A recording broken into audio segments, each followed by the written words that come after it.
20-ish listeners, depending on how many were 24. repeats. 24 listeners. Like, there's just one person just being like, I can't get enough of this. I'm gonna listen to it over and over again. Hey, honestly though, to our point of, and this is not what we're talking about today, but like to our point last time of professionally speaking, everything's much less linear than we think it's going to be. Like, we have done very little promotion for this because I think both of us were really focused on just getting it out and not getting stuck in the like, oh, we'll release it when we've promoted X amount of times or for X amount of time or da da da da da. Like, we knowing like our lives, our schedules, and where we're at, like what we needed the most was just to put it out. So for something that we did not promote at all, like, I'm actually really, really excited to see that, one, people have actually listened to it, A, and B, like, we're actually, we're doing it, and it's really exciting to see or hear. It's been So, pretty cool seeing the engagement. I got a comment. I don't know if you saw it. I got a comment from DPP, from from Linfield. From DPP? Oh my God, what did DPP. he say? I did not see that. Tell me everything. Yeah. Hopefully one of our listeners from episode 3 on academic achievement and self-worth. Listen to it if you haven't. We're really proud of that one. It gets real personal. DPP commented on one of the stories that I posted about it and found it relatable. So, in case you Wow. needed any more reason to listen to Love. this, we're already building community. Oh, love. I'm really excited about that. Also, I would like everyone to know that, yes, I did pick out that clip to promote it specifically because it was the clip in which you were talking about shitting your pants. Because I Thanks. laughed the most. So I was like, sorry, that's what you get when I'm doing the edits. Noted. Noted for whenever there's a time that I do the solo production. So, what are we here to talk about today? Today, we're doing a little wombo combo. We're talking about conflict specifically related to friendships. We mentioned in a previous episode, I think your quote was, we should break up with our friends. With everyone. With everyone. Not all at the Hot same take. time, and not like be alone for the rest of your life, be like a solo like wolf. That's not what I'm getting at. As in, like, we should have breakups with all of the people in our lives. That's what I meant. So we're getting a little deeper into that, into the minutiae of conflict within friendships. And we'll be talking a little bit about forgiveness and what that looks like, how to navigate social situations that get messy. Welcome back to You Can't Avoid the Mess. It's always messy. If I sound weird this week, it's because I'm getting over a cold, which, Girl, honestly, me too! oh my God. So can we talk about the fact that, like, in the like post 2020 era, like, anytime my throat starts to tingle, I'm like, oh my God, I have COVID. And then I forget just how annoying like actual just colds can be. Me And then I'm too. like just annoyed at that in general, but I'm very glad it's just a cold. Yeah, okay, there's so much that I want to say about this topic, but I think where I want to start is like, what defines a breakup? And what I mean by that is, when I say we should break up with everyone, what I mean is that we should end relationships thoughtfully and clearly. And maybe not even end relationships, but just like have clearer conflict. Because I think, especially like, I'm just going to talk about all relationships that aren't like romantic ones because we can talk about that later. But especially when we think about non-romantic relationships, we're never prepped to have conflict in those. Like, sure, we know that conflict is inherent, but how many of us just like avoid having conflicts with our friends, avoid having really hard conversations, avoid not even having hard conversations, just even saying like, hey, I don't like that, or hey, I'd rather you not XYZ. Or, I think about one of my friends and I were talking about this the other day, the fact that like some people get so in their heads about like reaching out to a friend and like bugging them, and then like feeling like they always have to be the ones to like make a plan and drive the relationship forward, but then they never like say that, and then they just wait for the person to kind of like catch on to that. And I just think that there's so much to be gained from just having thoughtful and clear communication just across the board, and that could just save us so much heartache. Obviously, as we saw in our own relationship, but even now, right? Like, I don't know, not that we've really been friends again long enough to have conflict, but I feel like having had the messy breakup that we had as friends before, I feel like we are much better equipped to now say, "Hey, I didn't like that," or "Hey, I would appreciate if you XYZ'd," or just to have that dialogue instead of getting in our feelings um or just ignoring the problem altogether. Do you agree? Yeah. Yeah. No, I mean it that point about how no one really prepares us to have conflict with friends, and the word drama comes to mind, especially, we are two women hosting this podcast. A lot of what we're saying is through a gendered lens, and Mhm. having grown up as a now the term that I recognize myself to have been at that point was kind of a pick me. Oh, I was like, "Where are you going with this?" um, where I was the one that, like, I'm not like other girls. I like Lord of the Rings and playing what's that game? Not flag football. That's gross. Um, Ultimate Frisbee. Sorry if you like flag football, like, now we're just gonna have flag football, like, beef with flag football players? Sorry, I've just Ultimate alienated like Frisbee, two I listeners. I want you to know Ultimate Frisbee is no less, like, niche than flag football of all. You're like, "Not that Ultimate Frisbee of all things." Well, like Ultimate Frisbee and Capture the Flag. That was the one that I was Cap thinking of. Okay, you thought you were super cool because you liked Capture the Flag? And a lot of the other girls weren't into that. They would just like hang out and I would actually tackle the boys and, but anyway, where is this going? Yeah. I have so many questions. Many of them will be reserved for when we're not live. Continue.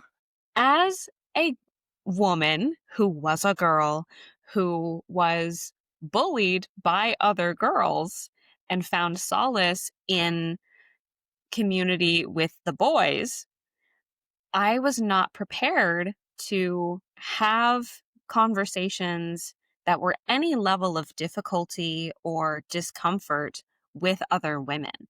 And I said for years, up Mm, until the last year or two, even, that it's just easier for me to make friends with men. I get along better with men. Never can mm, maintain a friendship with another woman. And this thread that we're on talking about conflict and how we are, a lot of us, ill equipped to handle it, or at least have had mixed models of what to do when you're faced with conflict in a relationship. That was the underlying piece of it that literally just occurred to me in this moment. huh. You know, so so true. I think that as young girl, I think about okay, so the movie Mean Girls. Love it. And I'm not a big fan. You I go, Glen know. I Coco. now I just alienated the rest of Oh, our listeners. I know. My partner gets on this a lot. He's gonna rise and be like, come out the corner and be like, "Excuse me." Anyways, that movie is based on a book called Queen Bees and Wannabes, and one of the things that is in that book, because of course I've read the book, because I'm a nerd like that, but it's it's one of those things where, and we talked about this in psych when we're talking about like developmental patterns in youth, is that people associate like men being more aggressive or boys being more aggressive because they're physically aggressive, but actually girls are more aggressive overall. It's just they're relationally aggressive. And so it takes a different form. And so I think that to your point about us not being equipped, not only are we not equipped, but I think about things like teachers.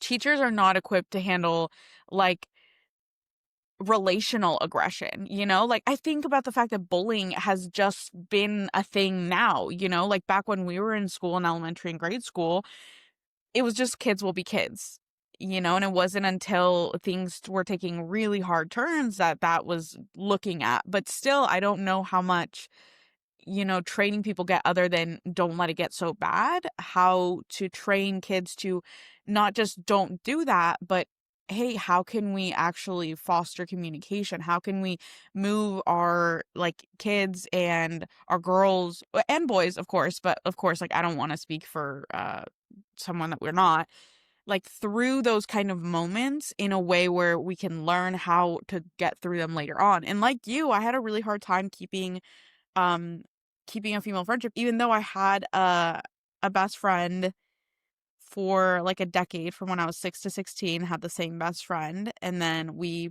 broke up as friends, reconnected later in adulthood.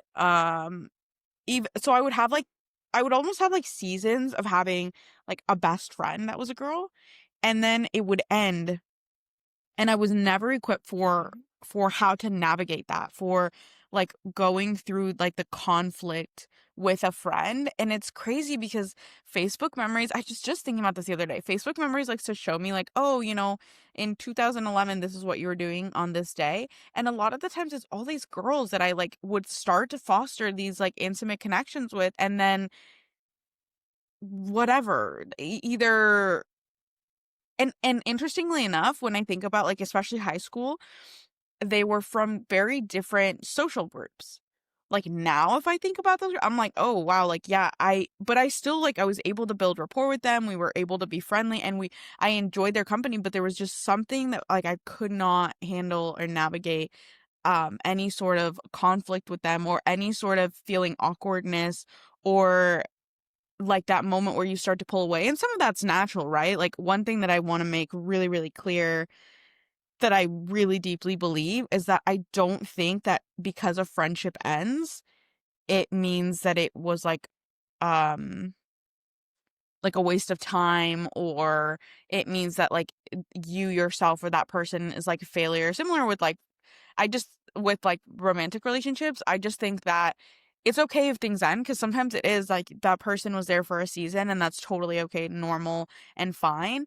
But I think it's those situations that leave us kind of not jaded, but kind of just uneasy, because we wish that maybe we don't even wish that it hadn't ended, but we wish it ended differently, or we wish we got to say certain things and we didn't get like the closure of that relationship ending that we wanted, right? And I know I just pointed to a lot of like early on in life, but I think even as an adult, I think, well, right now, like navigating I'm navigating conflict with like two of my closest friends right now, and it's so messy.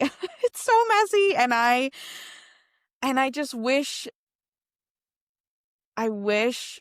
for all the therapy and stuff that we do, this is something that we would think to bring into those spaces and think to grow in this specific area earlier, so we don't have to grow in it in the moment when shit gets rocked, you know? I have 3 thoughts, um, and I'll go kinda chronologically, I guess, since we're talking both about our childhood experiences and our recent adult conflict management or mismanagement, depending.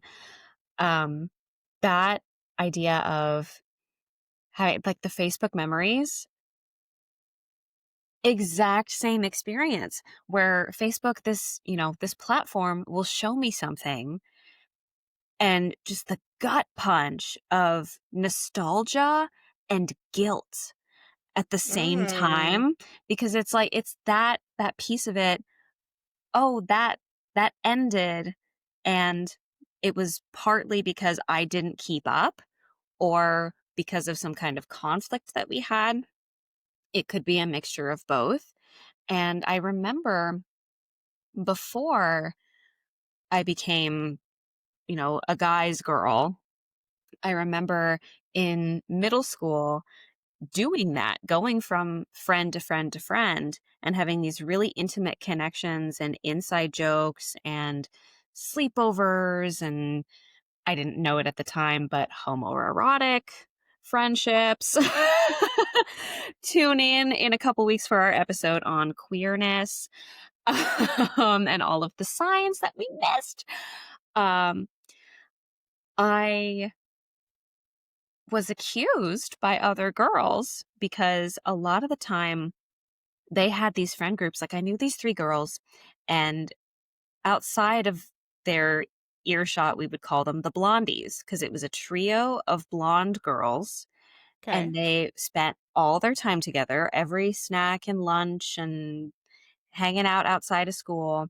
And it was the three of them, thick as thieves, in middle school the entire time. So it was friends that had that sort of dynamic where they were friends forever and they Mm. stayed friends, and you couldn't really, I don't want to use the word infiltrate, but that's kind of what I mean. Like Yeah. they had this understanding and you could be Yeah. friends with them, but they had, this underlying Bond. bond. They had a history together and you couldn't really surpass that. And then there was me who tended to kind of go from group to group, not really feeling like I could connect with those people long term. And it Mm. got to a point where, I was having these singular, really intimate friendships back to back to back. And one of my previous best friends, that was a couple rounds before, accused me of being a friend jumper. Ooh. And that, Hard at hitting. age 13, ooh, obviously internalized that.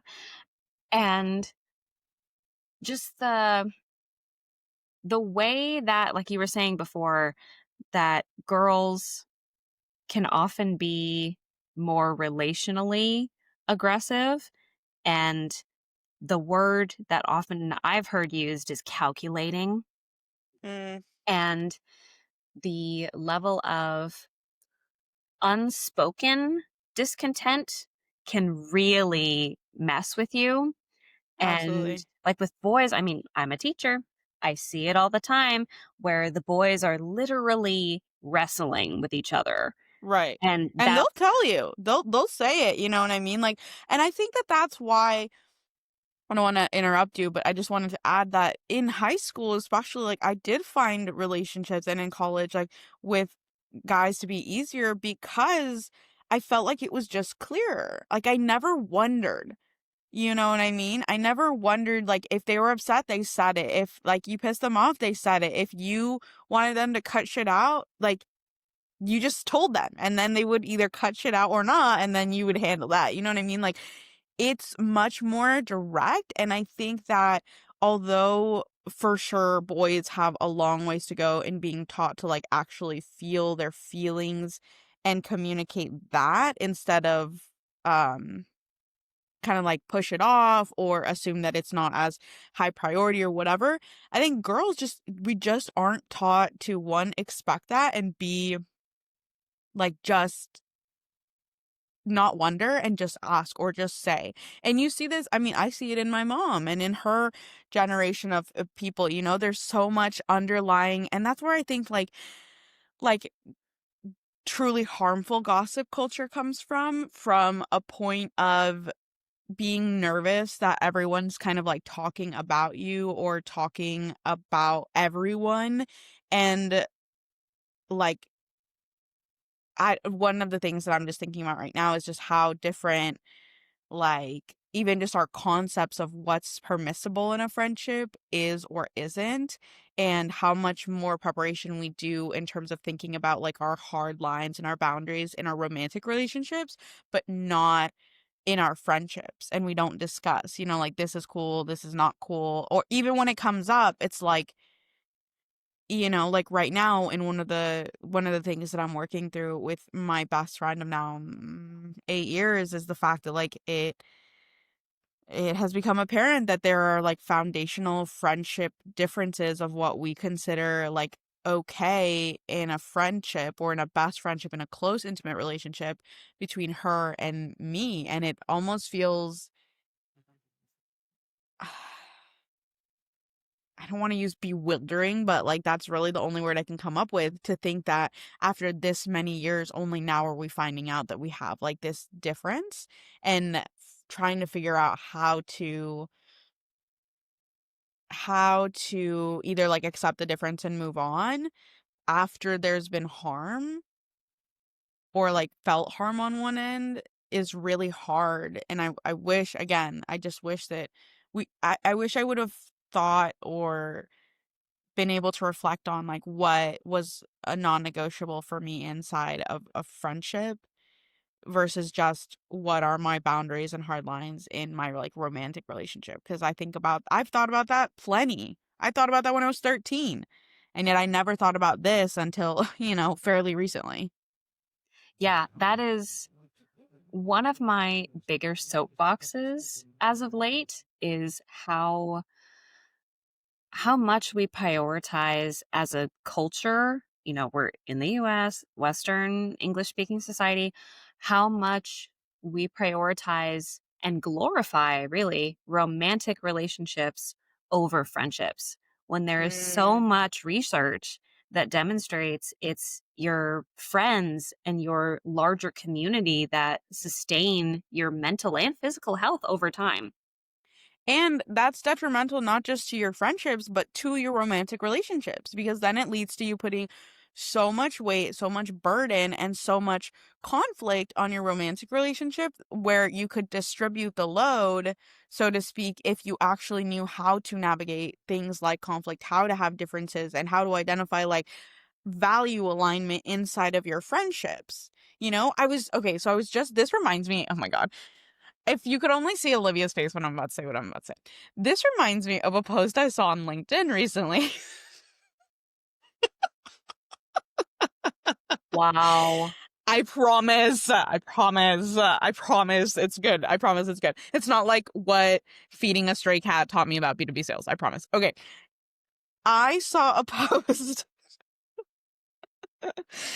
I saw a post that was talking about why, as a mom, it's not about finding your, they use the word tribe, but I don't want to say that because that's like, that feels yucky to me.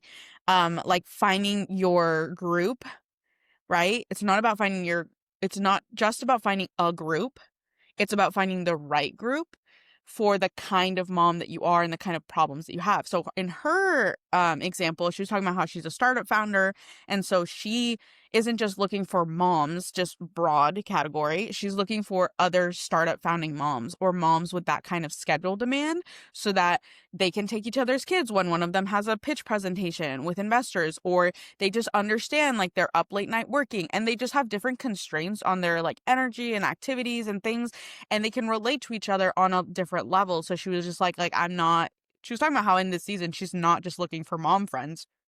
She's only really open to having a specific kind of friends. And sure, you could say like, oh my gosh, well, does that mean if they're not starting up a startup, then she doesn't want to be friends? Sure, but I think that there is so much to be said for being okay with different seasons call for different relationships, and that's okay. Like it's okay if suddenly like you and your best friend like are just doing different things with your life, and so you are seeking support from other sources. Like you don't always have to be the most relatable person. I think there's a difference. Ooh, all right, I'm ready to drop this mic. Ready? There's a huge difference between being relatable and being reliable. Like Ooh, I want let's to know go that I with can that. Oh count my on god. you. Like, I want to know that if shit hits the fan, you're going to be there for me and whatever I need. But that doesn't mean that I need to relate to every single thing in your day to day and you don't need to relate to mine. And I don't need to bring you all my small ticket items to know that you're going to rock with me for my big ticket items. You know what I mean? I think we worry so much about like losing that relatability with our best friends and like our day to day. And we don't think enough about just like the reliability. That sounds like a great episode title for one. Also, so many similarities between how to best represent yourself and build a life with your romantic partner Mm, and with friends, because it's the same thing where you would much rather have a romantic partner who has your back but maybe doesn't have every single one of your superficial boxes checked. right. Or And this, interests. or interests. Yes, please, just PSA for this episode. Please have separate interests from your partner. And I think that that's super healthy, and maybe again, like, we're just not taught to have that kind of dynamic with our friends because we do things with our friends, so we assume that, we have to do all the same different things. And I think there's so much to be said, and this was the major point that I didn't want to miss about what you said earlier. I think we look down on people that quote friend jump instead of looking at it as a strength, because like, you are adaptable to so many different social interactions, different groups. Like, it's okay if you have like brunch friends or like different types of things. Like, I saw a TikTok once that was talking about like the different kinds of friends that you should have. You should have a friend for like this and this and this, and how it doesn't mean that one is worth more than another. It just means that you play different roles in each other's lives, you know? Yeah, and you should, I mean, I've struggled with this a lot from time to time because my work, I'm a special educator. I work with people who have a lot of similar interests and schedules to me. So it makes a lot of sense to be friends with those people. But also, what happens if all your friends are your coworkers and you leave that job and then you have to start over? So you need friends who are coworkers, like people you can have lunch with and yap about your stuff and they understand what you're talking about. You need a friend who is like happy hour friend, likes to go out, a friend who will be there for you if you're really struggling, a friend who can take you to the airport, whatever. There are so many different needs that we have for friendships that Right. don't get talked about as much as romantic relationships or family Yeah. members, even. Yeah. And just the different kinds of support, you know? Like, I was talking about this with one of my best friends the other day. Shelby, if you're listening to this, this one goes out to Shelby! the girls. About how when I'm having a problem, I analyze like what kind of support do I want? Because there are friends that I know, like, I'll be like, so this should happen, and they'll join me in that, and they'll be indignant about my problem. They'll be like, oh my fucking like, we'll like jump into it and just rev about, the stupidity of the situation or whatever have you. Then there are the friends that are like, oh my God, like, how are you feeling? And that want to talk about like our feelings about the issue, and like that want to like give me space to like let it out from an emotional standpoint. And then there are friends like Shelby who are very much like, okay, so what are you going to do about it? That are about like the logistical side of things, and are the like look forward, like, and I said this to her, so this will not come as a surprise, but I don't go to Shelby when I'm looking for someone to validate how hard something is. Mostly because I don't really go to my friends for that period, but if I really am in my feels, I don't go to Shelby because I know that the answer is going to be like, okay, are we doing something about it? And what are we doing about it? So like, Shelby's great for certain things, like she's gonna help me plan. Oh, she's gonna be in town. Surprise. She's gonna be in town for my daughter's birthday coming up. And so she's gonna help me plan for that. And so like, that's the kind of friend that she is. I know that if something happened, like if my mom died right now, I know I could call Shelby, and Shelby would be on a plane in like a couple hours, and she would be here. And that's my point about relatability versus reliability. You know what I mean? Like, I know that she would drop everything and come for like that big life moment.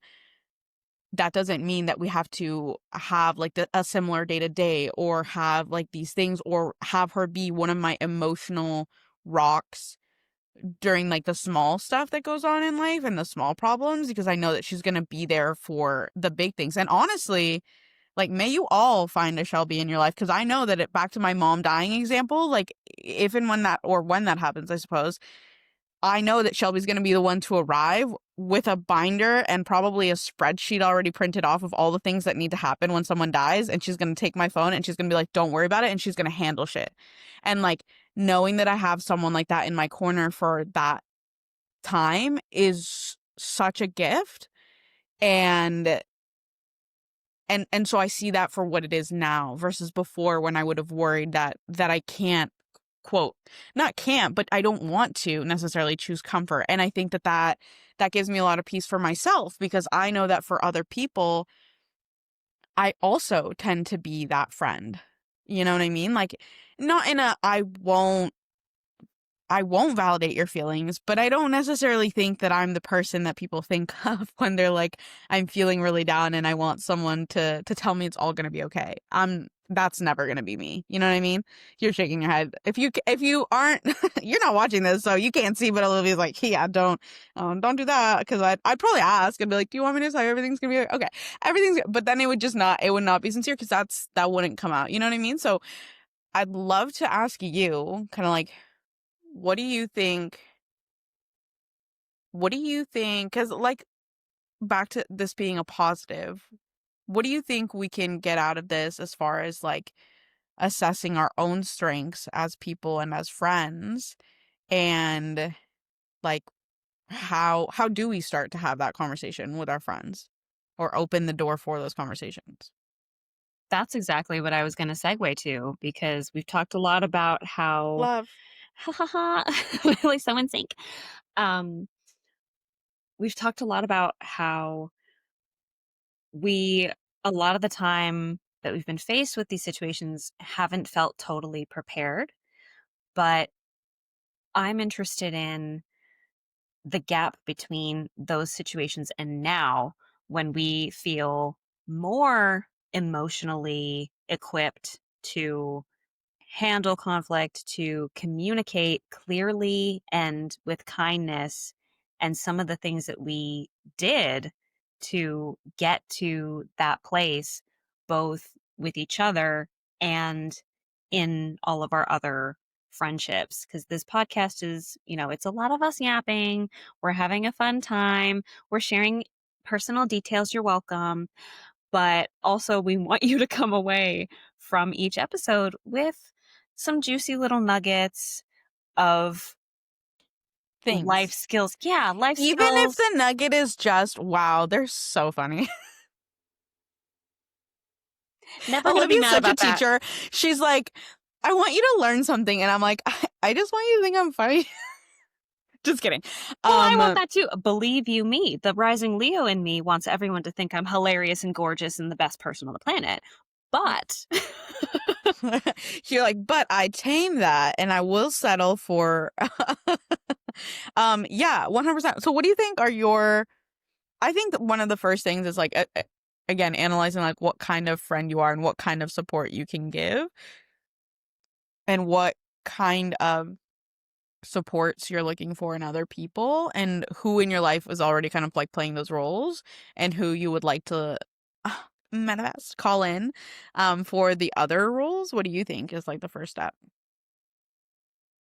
as a person who identifies as still somewhat of a mom friend, I ride that line Yes. between mom friend and cool aunt, older sister. So I have some younger coworkers. One of my coworkers is 22. Shout out to you, Clarice, my co-teacher. Love you. Clarice. Clarice. Um, and like I'm the person who I am more you were talking about how you're not the person to call when you're in your feels. And I mean, within months of knowing you, you tried to get me to go to a self-development conference in You know, college. So you're solution oriented and there's a time and place for that. And I love that about you. for sure. I am the other way. It takes me longer to get to that place of solutions. I wouldn't identify as a wallower so much anymore because she's medicated. But I do definitely tend to like my instinctual reaction when problem solving is not to do the problem solving part. It's to feel the Feel the feelings feelings, about the problem.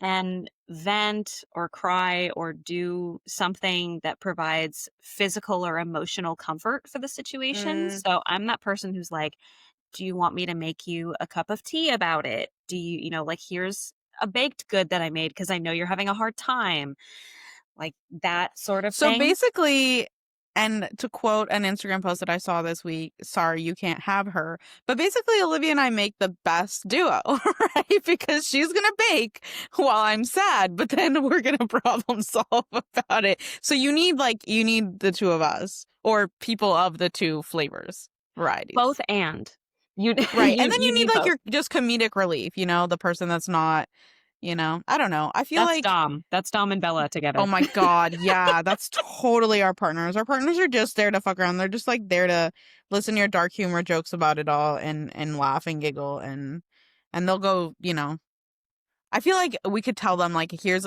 the list of things that supplies that we need for this and they'd be like, "Yeah, okay." You know? Yeah, and they're They're totally just will. down. They're just down for whatever you need. Mhm. Yeah. So those are the flavors of friendship. I mean, of course, there's more, and you can find yourself in all three of those categories or one or Sure. two. But when you are seeking friendships that you intend to maintain and you want to build a support network for yourself, that's a good place to start, is evaluating what your friends tend to do for you when you are in crisis and how you support your friends when they're in crisis, and Yeah. evaluate the group dynamic to see what's missing. Yeah. And I'd say alongside that, I think there's so much um so much like it's fine, I'm okay, the world is burning, but I'm fine that we do with ourselves, with but really with our friends, like I think being really honest when you are struggling is another big piece of that because it's really hard to be intimate with someone or even just like like I think about like those interactions that you have like you go to I don't know, you go to yoga and someone's like, "How are you?" and your immediate knee-jerk reaction is to be like, "Oh, I'm fine. How are you?" or "I'm good," whatever. But like, what if you just let people in just like a little bit? I'm not saying you need to tell like your yoga pal like the deepest, most hardest thing you're working through in your life. But if they're like, "Yo, how are you?" and be like, "Yo, I've had a really rough day. How are you?" I think that opens the door for A, that more honesty from their end, and B, like to be more seen and to not feel like you have to like act like everything's okay when it isn't because sometimes like really like it's not like shit is not okay, you know what I mean? And I think the other thing too is like be okay with friendships fighting, like be okay with the conflict existing in a friendship. Don't assume that just because you have a conflict, even a major one, that's the end of the friendship. And also if that friendship does end, like it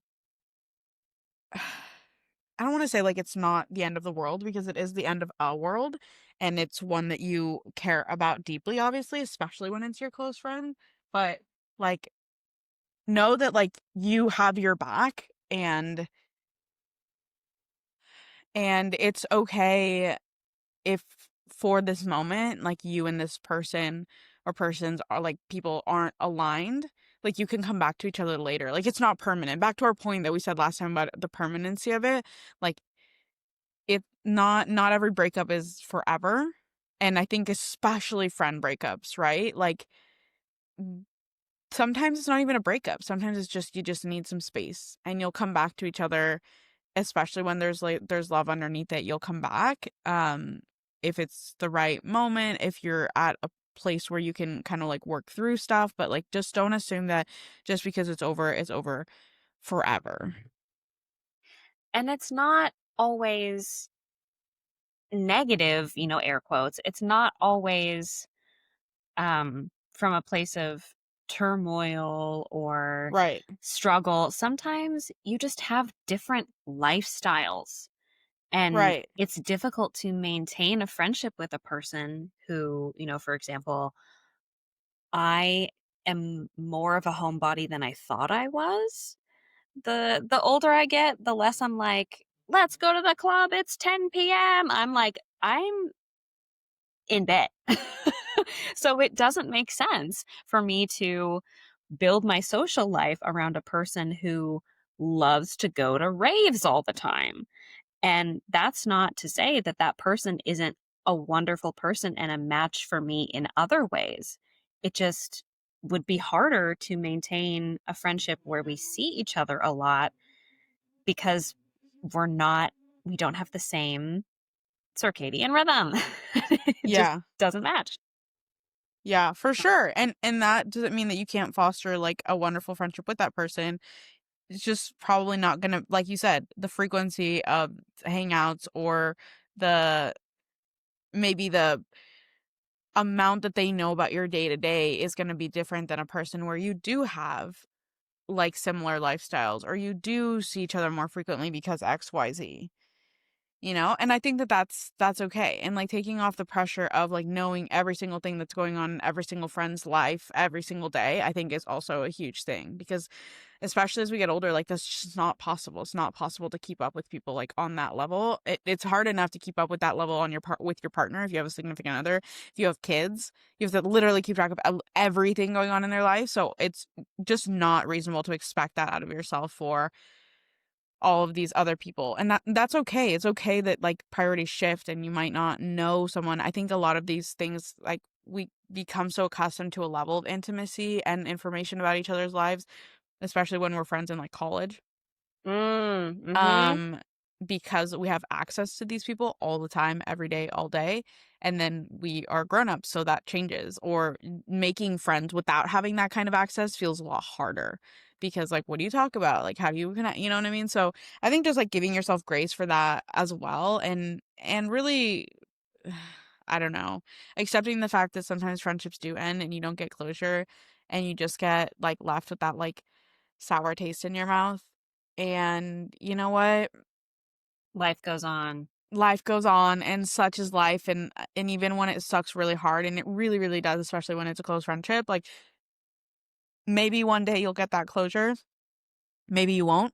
You don't get to know. Oh god, I can feel my therapist in this one.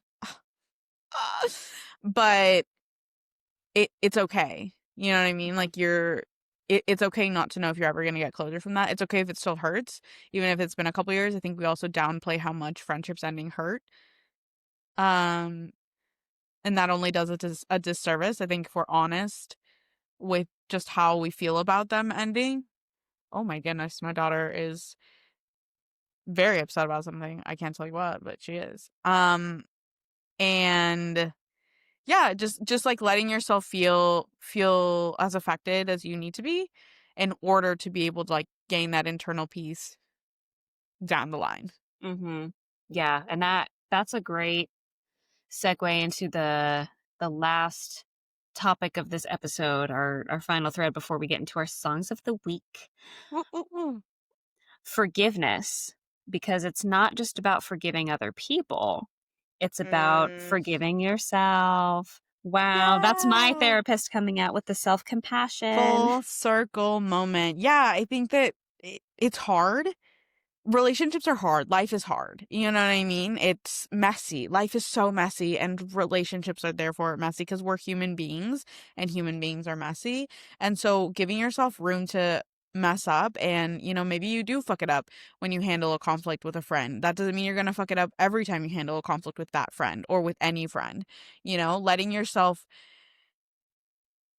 try and then fail and then do better next time, or learn that person better for the next time, I think is super, super important and valuable. And um knowing that you matter, your feelings matter, and it's okay to speak up on them, even if the end result of that is something hard, like a friendship going on pause or ending.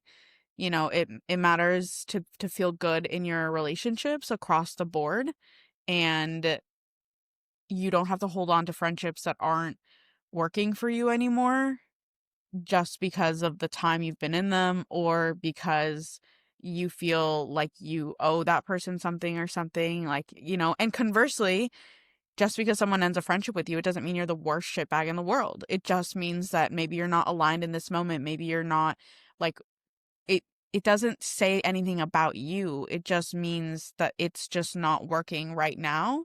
It doesn't make you a bad person if someone wants to end their friendship with you.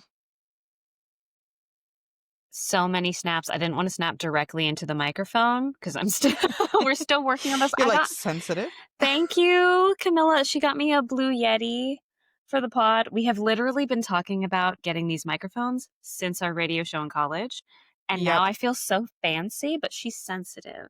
So I don't wanna be I don't wanna be snapping too hard in the mic. Um, Oh. but yeah, just like, it's again, the parallels between intimate friendships and romantic relationships are so they're like, oh, they're so parallel, they're almost like crossing, they're almost intertwined because it's the same thing we were talking about in was it episode 1 or 2 when we were saying just because a romantic relationship ends doesn't mean that you come away from it with nothing or that it was wasted. Mhm. And that ties back into the concept of seasons as well, where you need different things at different times. You Yep. are a different person all the time. You are ever Right. evolving. We are different people than we were in college. I'm a different person than I was earlier this week. So, It's true. if a friendship ends because of a change in values or a change in personality even, that is not, just to reiterate what you were saying, it's not because something is wrong most of the time. Sometimes it might be.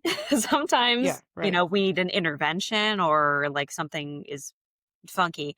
But a lot of the time, it's just because we are all changing all the time and we are changing at different rates than our friends. And that is okay. That is encouraged, even. Everybody is on their own timeline. And that could be Yep. another episode in itself. But just reminding yourself that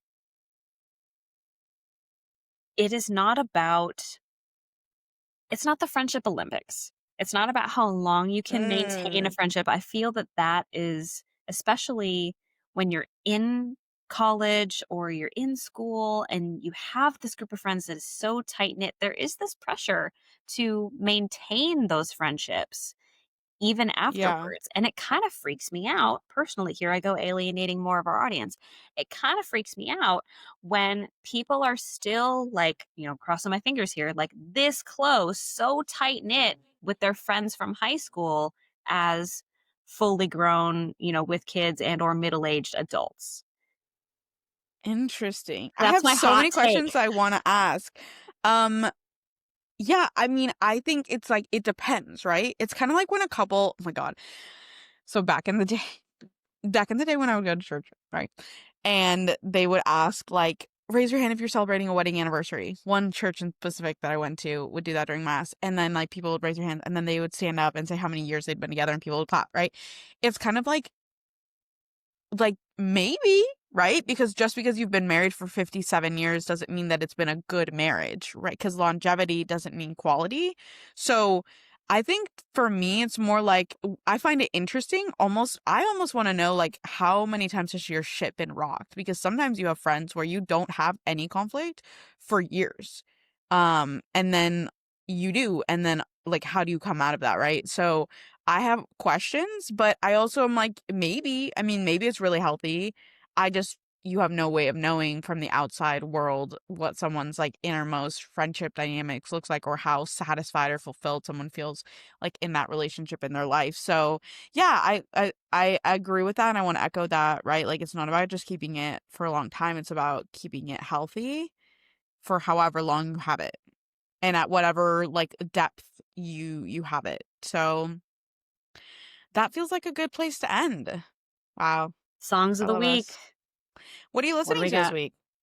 Well, I will tell you the song that was stuck in my head when I was taking a shower this morning, which was Okay. Volcanic Love by the Aces. Okay. And I they don't think I are, can I know at least two of them are queer. The sisters who are in the band are queer, but it might be the entire quartet of them that's queer, and it's all Okay. female group, and they sing songs about being gay, but subtly and in an indie pop way. So thanks to my girlfriend for getting that song stuck in my head. Love.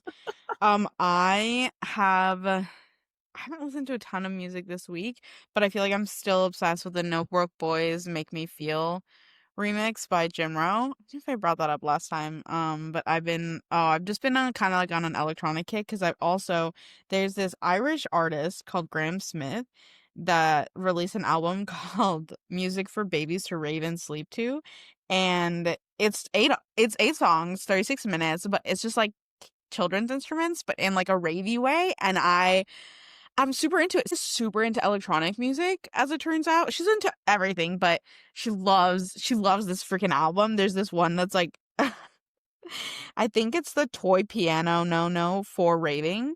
And it's just such a banger. So I've been kind of on an electronic kick this week. Electronic baby music. Yes. That is a genre I did not know existed, but I'm sure Oh, will benefit at least one other listener, if not now, in oh, the I'm future. sure. I'm sure. Even just No Broke Boys just alone, just that song. My daughter loves that one. So, anyways, that's what I'm listening to. And with that, we leave you. See you next week.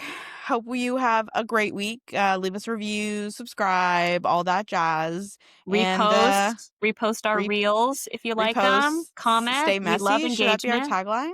Stay Stay messy? messy, but in a positive way. We're not Yeah. about like ripping Stay anybody's weave out or Stay happily. Oh my God, that was crazy. Stay happily messy. We'll work on it. We'll we'll we'll work on it. workshop this. Yeah, We'll come open to back to this next week. suggestions also in the Yeah. comments. All right. All right. Catch you later. Bye. Bye.